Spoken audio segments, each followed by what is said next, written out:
Ganito lang guys ang gagawin nyo para ma-edit nyo ang inyong arrival date kung nagkamali kayo o kaya naman na-rebook ang flight nyo. Mag-login kayo sa inyong e-travel account at pumunta kayo sa new travel declaration.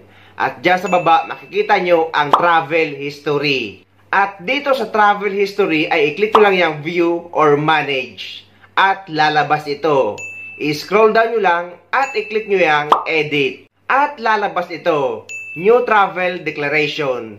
I-scroll down nyo lang at makikita nyo na dyan yung arrival date.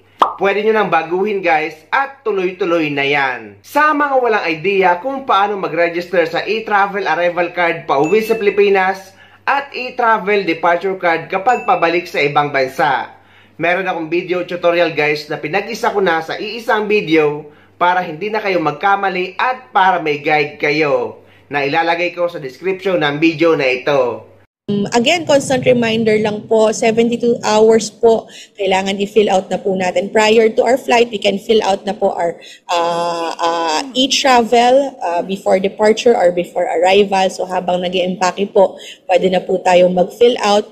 Libre po ito, wala pong babayaran, wag pong magpapaloko sa mga fake na mga websites kasi may nakikita tayo ng mga fake na websites na naniningil po for the e-travel. This is free and this is easier na po compared doon sa mga old paper-based natin na maraming sinusulatan for different government agencies. Pinagsama-sama na po natin ito sa isang platform. And doon sa mga aalis naman po, reminder din po, at least 3 hours before, you have to check in na po and dire-diretso na po sa immigration area. So ngayon guys, sana may nakuha kayong idea at sana nakatulong ang video na ito sa inyo. At sa mga hindi pa dyan nakasubscribe sa channel ko, please don't forget to subscribe my YouTube channel. Please click notification bell para lagi kayo updated sa mga upcoming videos na gagawin ko tungkol sa mga updates sa ating mga OFW. Mula dito sa Dubai, maraming salamat. See you next time.